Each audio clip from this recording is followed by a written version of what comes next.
मैं हूं राज ठाकुर और हर रोज की तरह आज एक बार फिर से हम हाजिर हैं दिन की सबसे महत्वपूर्ण खबर पर खास रिपोर्ट लेकर। रार नहीं ठानूंगी, हार नहीं मानूंगी। हिमाचल की बेटी कंगना रनौत के साथ पिछले दिनों मुंबई में जो कुछ हुआ उसे पूरे देश ने देखा। आर्थिक तौर पर देश की सबसे महत्वपूर्ण राज्य महाराष्ट्र की सरकार एक बेटी से कितनी डर गई ये हम सब जानते हैं, और बदले की भावना से कैसे ऑफिस पर बुलडोजर चलवाया वो भी देखा। महाराष्ट्र सरकार के इस कदम की अब पूरे देश में आलोचना हो रही है, लेकिन सवाल यह कि क्या मुंबई में बोलने की आजादी पर पाबंदी है? क्या मुंबई में भारत का नहीं किसी दूसरे देश का कानून चलता है? और अगर नहीं तो फिर यह सवाल उठता है कि कंगना के ऑफिस पर बुलडोजर चलाने की सरकार को इतनी जल्दी क्यों थी? यह सवाल आज सिर्फ कंगना और देश के कोने कोने में फैले उनके समर्थक ही नहीं उठा रहे, बल्कि महाराष्ट्र की हाईकोर्ट भी यही सवाल उठा रही है। लेकिन अभी भी इन सब बातों को लेकर महाराष्ट्र सरकार बेपरवाह नजर आती है। तो वहीं अब कंगना ने भी महाराष्ट्र सरकार के खिलाफ मोर्चा खोल दिया है और आर पार की लड़ाई लड़ने में वो पूरे तरीके से जुट चुकी है। हम अपनी इस खास रिपोर्ट में आपको बताएंगे कंगना पर उद्धव सरकार की एफआईआर वाली साजिश क्या है, कंगना ने क्यों कहा कि वो अपने सपनों के ऑफिस को फिर से ठीक नहीं करवाएंगी, अपनी बेटी को इंसाफ दिलाने के लिए हिमाचल कितना तैयार है, साथ ही कंगना ने शिवसेना को क्यों बताया सोनिया सेना। इन सवालों पर हमारी ये एक्सक्लूसिव रिपोर्ट आप देखेंगे। आज मेरा घर टूटा है, कल तेरा घमंड टूटेगा।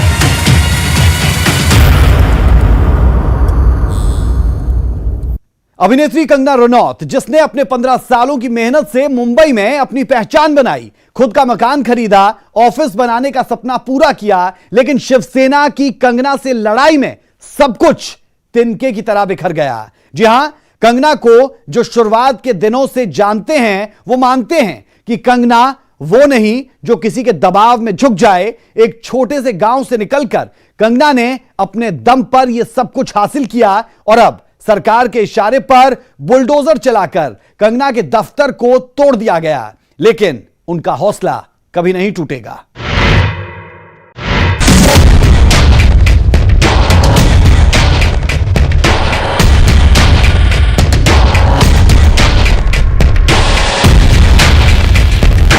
बीएमसी की कार्रवाई के दूसरे दिन यानी कि गुरुवार को ही कंगना रनौत 22 श्रेणी की सुरक्षा के साथ अपने टूटे हुए ऑफिस को देखने पहुंची।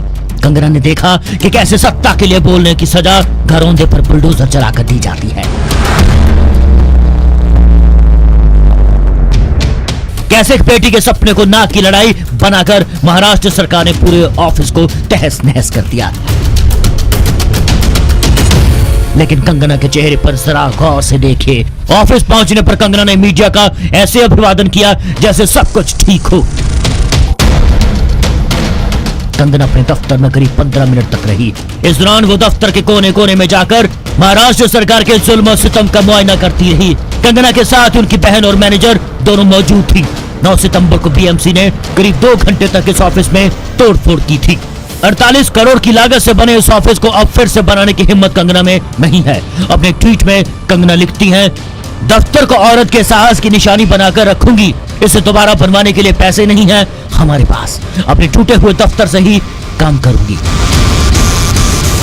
पूरी मिलिट्री, इतनी बड़ी मिलिट्री के जैसे फौज ले आए इन लोग तोड़ने के लिए किसी का घर, वो भी किसी की गैर हाजिरी में, और किसी को अंदर अलाउड नहीं है। रोड बंद कर दी, अंदर गाड़ी भी आने जाने नहीं दे रहे थे। तो ये क्या हरकत हो रही थी?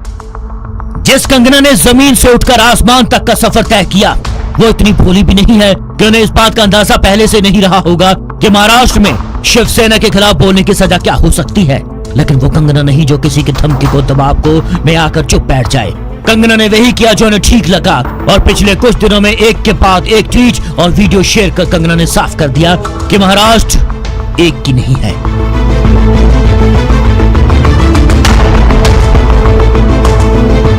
यहाँ कंगना की हिम्मत का अंदाजा आप ऐसे भी लगा सकते हैं कि आजाद भारत के इतिहास में शायद ऐसा कभी हुआ हो जब कोई फिल्म हस्ती सीधे तौर पर शिवसेना और महाराष्ट्र सरकार को ललकारने की हिम्मत दिखा रही हो।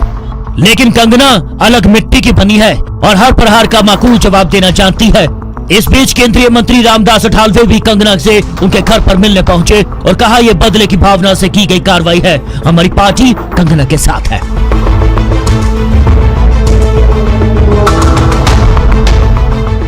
उनको बताया है कि आपके साथ हमारी रिपब्लिकन पार्टी हमेशा रहेगी। और जो उन्होंने बताया है कि भाई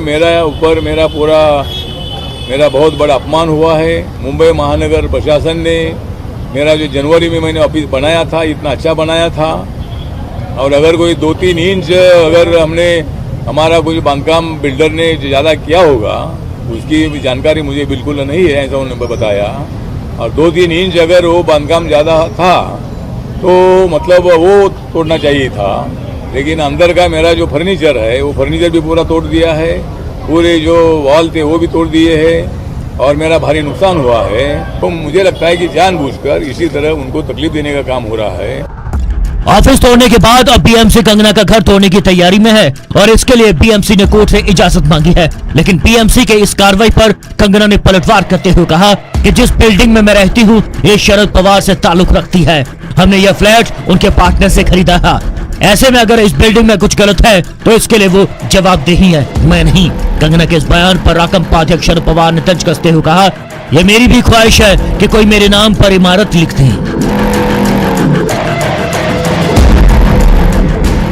इच्छा भाजपची बिल्डिंग करा कोणतरी थँक्यू सर. कशाचा काही संबंध नाही. थोडंसं जबाबदारीने बोलण्याची अपेक्षा कोणाकडून करावी हा जरा प्रश्न आहे. इस बीच खबर यह भी है कि महाराष्ट्र के राज्यपाल भगत सिंह कोश्यारी ने इस मामले में मुख्यमंत्री के सलाहकार से जवाब तलब किया है। वे इस कार्रवाई की रिपोर्ट केंद्र को भेज सकते हैं। जिस लड़की के बारे में आप ये वकालत कर रहे हो उसने महाराष्ट्र के बारे में जो बात की है वो जाकर उसके पूछो और बाद में मेरे पास आई। ये चमचेगिरी बंद करो आप। कंगना के ऑफिस तोड़े जाने को लेकर शिवसेना खुद का जितना भी बचाव कर ले, शिवसेना के मुखपत्र सामना में लिखे लेख से साफ जाहिर है कि कंगना के खिलाफ बदले की कार्रवाई की गई है। सामना में कंगना के ऑफिस को गिराने की खबर छपी है जिसकी हेडिंग दी गई है उखाड़ दिया।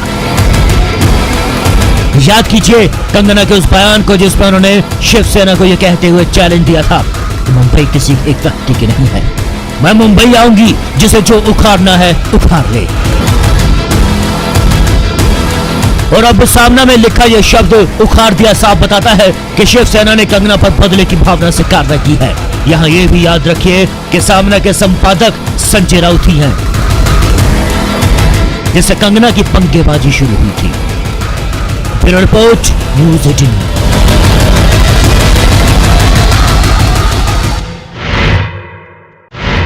चलिए अब आपको बॉलीवुड क्वीन कंगना रनौत पर महाराष्ट्र सरकार की उस कार्रवाई को दिखाते हैं जिसे लेकर शिवसेना की अब जमकर आलोचना हो रही है। हर कोई उद्धव सरकार की इस कार्रवाई पर जवाब चाहता है, तो वहीं कंगना के तेवर कोई कम होते नहीं दिखते।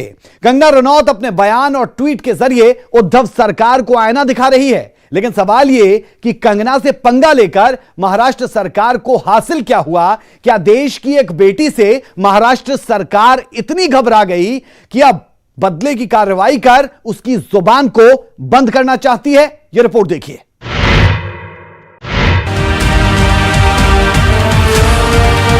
बीएमसी ने इस कार्रवाई को तब अंजाम दिया था जब कंगना मुंबई के लिए रास्ते में थी और जब वो अपने टूटे हुए ऑफिस को देखने पहुंची तो बेहद भावुक नजर आई। इससे पहले कंगना ने एक के बाद एक कई ट्वीट कर सरकार को निशाने पर लिया था।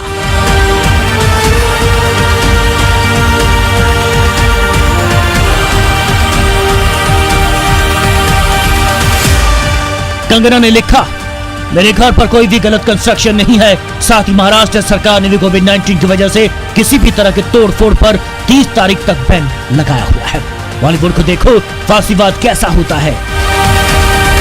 अपने गलत ट्वीट में कंगना ने लिखा, ये मुंबई में मेरा घर है। मैं मानती हूँ कि महाराष्ट्र ने मुझे सब कुछ दिया, मगर मैंने भी महाराष्ट्र को अपनी भक्ति और प्रेम से के ऐसी बेटी की भेंट दी है जो महाराष्ट्र शिवाजी महाराज की जन्मभूमि में स्त्री सम्मान और अस्मिता के लिए अपना खून भी दे सकती है।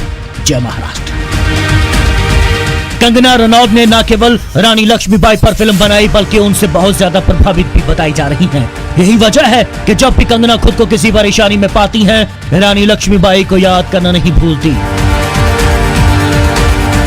अपने ट्वीट में कंगना ने लिखा, रानी लक्ष्मीबाई के साहस, शौर्य और बलिदान को हमने फिल्म के जरिए जिया है। दुख की बात यह है कि मुझे मेरे महाराष्ट्र में आने से रोका जा रहा है। मैं रानी लक्ष्मीबाई के पच्चीनों पर चलूंगी, न झुकूंगी न डरूंगी, गलत के खिलाफ मुखर होकर आवाज उठाती रहूंगी। कंगना महाराष्ट्र सरकार के इस कार्रवाई से कितनी दुखी थी, आप इस बात का अंदाजा इस ट्वीट से लगा सकते हैं जिसमें कंगना ने लिखा है, दुश्मनों ने मुझे सही साबित किया, क्या मेरी मुंबई पीओके हो गई है? याद रखना, राम मंदिर फिर बनेगा।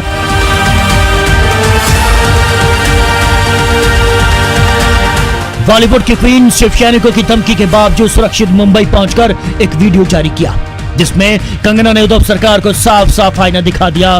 कंगना के गुस्से का अंदाजा आप एक वीडियो में कहीं एक एक बात से लगा सकते हैं जिसमें कंगना ने महाराष्ट्र के सीएम उद्धव ठाकरे को न सिर्फ निशाने पर लिया बल्कि तू तड़ाक करने की बात की। उद्धव ठाकरे, तुझे क्या लगता है कि तूने फिल्म माफिया के साथ मिलके मेरा घर तोड़ के मुझसे बहुत बड़ा बदला लिया है? आज मेरा घर टूटा है, कल तेरा घमंड टूटेगा। ये वक्त का पहिया है, याद रखना,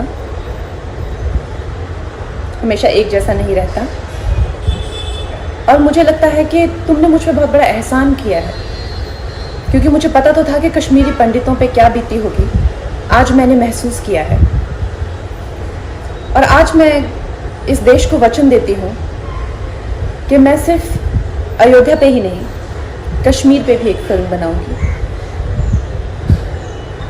और अपने देशवासियों को जगाऊंगी, क्योंकि मुझे पता था हमारे साथ होगा तो होगा, लेकिन मेरे साथ हुआ है, इसका कोई मतलब है, इसके कोई मायने हैं।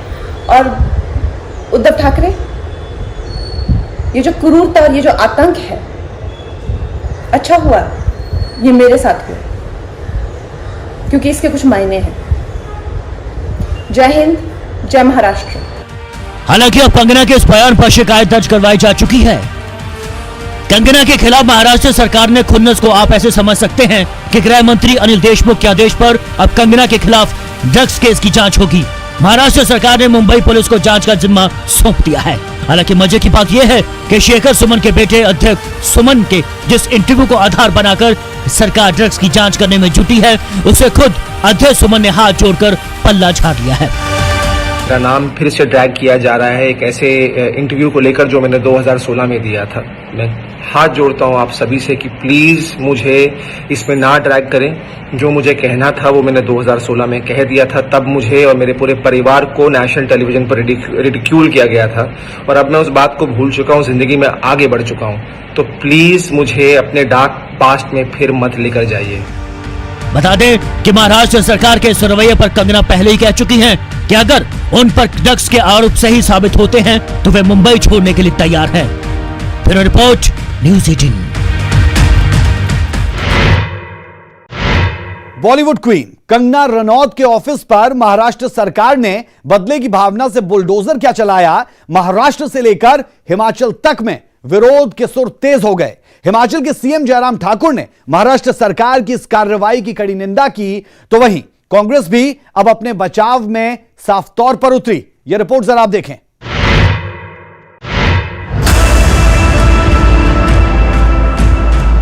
महाराष्ट्र की उद्धव सरकार ने पंगा गर्ल से पंगा तो यह सोच कर ले लिया कि शायद इसके बाद कंगना के तेवर ढीले हो जाएंगे, लेकिन हुआ ठीक उसके उलट और अब कंगना ने अपने तेवर और सख्त कर दिए हैं।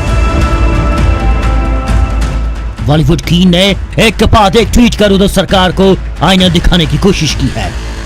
कंगना लिखती है, मैं अपनी मुंबई में हूं, अपने घर में हूं, मुझ पर वार हुआ तो पीठ पीछे जब मैं फ्लाइट में थी। सामने नोटिस देने की या वार करने की हिम्मत नहीं है मेरे दुश्मनों में, ये जानकर अच्छा लगा। बहुत लोग मुझे पहुंचाई हुई हानि से दुखी और चिंतित हैं, मैं उनके आशीर्वाद और स्नेह का आभारी हूं। बता दें कि महाराष्ट्र हाईकोर्ट ने भी बीएमसी से पूछा था कि जब ऑफिस की मालकिन मौके पर मौजूद नहीं थी तो इतनी जल्दबाजी में बुलडोजर चलवाने की जरूरत क्या थी।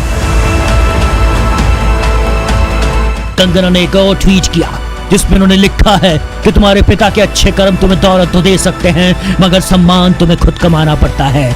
मेरा मुंह बंद करोगे मगर मेरी आवाज मेरे बाद 100 फिर लाखों लोगों में गूंजेगी। कितने मुंह बंद करोगे, कितनी आवाजें दबाओगे, कब तक सच्चाई से भागोगे? तुम कुछ नहीं हो, वंशवाद का सिर्फ नमूना हो। साफ है कंगना ने अपने इस ट्वीट से सीधा उद्धव ठाकरे को निशाना साधा है और वो भी वंशवाद को लेकर। कंगना यही नहीं रुकी, अपने अगले ट्वीट में बाला साहब को याद करते हुए कंगना लिखती हैं कि जिस विचारधारा पे श्री बाला साहब ने ठाकरे ने शिवसेना का निर्माण किया था, आज वो सत्ता के लिए उसी विचारधारा को बेचकर शिवसेना से सोनिया सेना बन चुकी है। जिन गुंडों ने मेरे पीछे से मेरा घर तोड़ा, उसे सिविक बॉडी मत बोलिए, संविधान का इतना बड़ा अपमान मत कीजिए। कंगना के इस ट्वीट पर कांग्रेस नेता राशिद अल्वी ने पलटवार करते हुए कहा कि राजनीति में आने के लिए जरूरी नहीं कि सोनिया गांधी के खिलाफ ही बोला जाए। बीजेपी नेताओं को खुश करने के लिए कंगना ये सब कर रही हैं। कंगना रावत को एक्टिंग का शौक कम हो गया है और राजनीति का ज्यादा हो गया है। भारतीय जनता पार्टी का कोई भी नेता ऐसा नहीं है कि जब तक सोनिया गांधी राहुल गांधी के खिलाफ न बोले उनकी बात मुकम्मल नहीं होती है। कंगना भी शायद बीजेपी के नेताओं को खुश करने में लगी है। सुशांत केस से शुरू हुई ये लड़ाई अब बेहद खतरनाक मोड़ पर पहुंच चुकी है और आगे देखना होगा कि आगे कंगना वर्सेस उद्धव सरकार की ये लड़ाई कहां तक जाती है। Bureau report, news 18।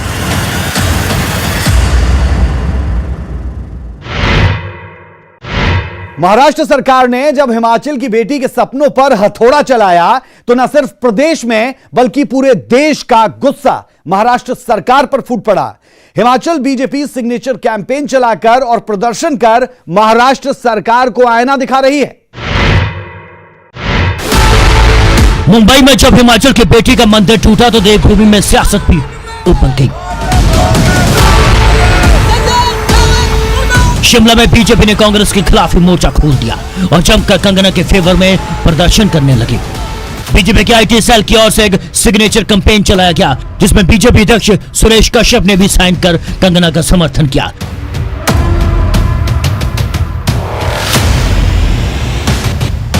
न्यूज़ 18 से खास बातचीत में सुरेश कश्यप ने कांग्रेस पर जुबानी हमला किया। महाराष्ट्र सरकार ने, शिवसेना और कांग्रेस की सरकार ने एक नारी के खिलाफ, हिमाचल की बेटी के खिलाफ किया, उनके घर को गिरा दिया गया। इनके खिलाफ जो भाषा का उपयोग किया, बहुत ही अभद्र भाषा, उसका उपयोग शिवसेना के नेता संजय राउत ने किया। पिछले कल वहां की सरकार ने उनके खिलाफ FIR दर्ज की। एक बदले की भावना की जो कार्रवाई वहां की सरकार ने की है, बहुत ही निंदनीय है। वहीं बीजेपी के आरोपों से घिरी कांग्रेस भी अब अपनी बचाव पर उतर आई है। कांग्रेस के प्रवक्ता सचिन सावंत ने ट्वीट करते हुए कहा है, कंगना टीम की मां आशा रनावत ने बीजेपी में प्रवेश कर लिया। ऐसे ही झांसी की रानी ही उपमा नहीं दी जाती। महाराष्ट्र की बदनामी करवाने में बीजेपी का हाथ है, स्पष्ट हो गया है। मुंबई को पाकिस्तान कहकर बीजेपी ने महाराष्ट्र के 13 करोड़ जनता का अपमान किया है। उधर कंगना की मां आशा रनौत ने भी कांग्रेस पर जमकर जुबानी हमला किया है। उनको सबको पता है कि हम शुरू से कांग्रेसी थे, लेकिन फिर भी हमें सपोर्ट मिली किसकी? अमित शाह जी की, जिन्होंने मेरी बेटी को सिक्योरिटी दी। और मोदी जी का मैं बहुत धन्यवाद करती हूँ, जिन्हें कि मेरी बेटी देखो आज वहाँ पे क्या हुआ। अगर मेरी बेटी को सिक्योरिटी नहीं होती तो उसके साथ क्या नहीं होता। इधर कंगना के बहाने हिमाचल में प्रियंका गांधी के आशाने को तोड़ने का शिगुफा छोड़ दिया गया है। मतलब ये है कि दफ्तर तोड़ने के बदले घर तोड़ने की मांग उठ रही है। वी स्टैंड फॉर कंगना, और अगर हमें आंदोलन करना पड़ा शिवसेना के तो हम सब बहनें जो हैं मिलकर शिवसेना के खिलाफ आंदोलन पर उतरेंगी। कांग्रेस को भी नहीं छोड़ेंगी, क्योंकि कांग्रेस की बेटी ने भी हिमाचल में घर बनाया है। हम उसके घर को भी तोड़ने की तैयारी करेंगे। ये महिला मोर्चा का वादा है। हालांकि महिला बीजेपी नेता के इस बयान से प्रदेश के मुखिया सीएम जयराम ठाकुर इत्तेफाक नहीं रखते। देखिए, हमने बिल्कुल सारे मामले को लेकर के किसी की व्यक्तिगत राय होगी, लेकिन ना हमने कहा है, ना संगठन ने कहा है, ना सरकार ने कहा है, तो इसलिए इस पर कोई बात करने की आवश्यकता है। कंगना के समर्थन में उन्ना, कुल्लू, मंडी समेत कई जगहों पर बीजेपी नेताओं ने प्रदर्शन कर उद्धव ठाकरे और संजय राउत का पुतला फूंका है। शिवसेना और कांग्रेस की जो वहाँ की सरकार बनी है उसके बरखिलाफ ये है जो पुतला फूंका गया है। कंगना के सपोर्ट में सोशल मीडिया पर कैंपेन चलाया जा रहा है। हिमाचल में भी ट्विटर पर हिमाचल की बेटी #वी सपोर्ट कंगना ट्रेंड कर रही है। हमने 12 लाख लोगों को रीच करा हिमाचल की बेटी हैशटैग पर, और ऑलमोस्ट 1.5 लाख से ऊपर हिमाचल प्रदेश में ट्वीट हुए हैं। ये एक रिकॉर्ड बना है कल, और ये मेरे को इसमें ये लगता है कोई किसी तरह को कोई पॉलिटिकल कार्यकर्ता नहीं लगा, इसमें आम जनमानस लगा। उन्होंने कंगना जी को आकर सपोर्ट करा। अगर बात निकली है तो फिर दूर तक जाना तय ही है। कंगना से समर्थन में न सिर्फ उनके गृह राज्य हिमाचल में प्रदर्शन तेज हो चुका है, बल्कि चंडीगढ़ में भी महाराष्ट्र की उद्धव सरकार को निशाने पर लिया जा रहा है।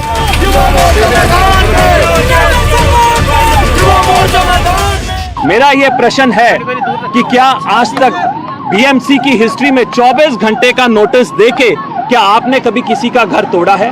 ये चोरी छिपे, ये डाकुओं वाली राजनीति आप क्यों कर रहे हैं? आप देख सकते हैं कि उद्धव ठाकरे की शव यात्रा आज हम निकाल रहे हैं। साफ है कंगना को पूरे देश का समर्थन मिल रहा है। ऐसे में जाहिर है कि ये मामला इतनी जल्दी ठंडे बस्ते में नहीं जाने वाला। लेकिन देखना होगा कि आने वाले दिनों में कंगना वर्सेस उद्धव की ये लड़ाई किस मोड़ पर जाकर रुकती है। Bureau report, news 18।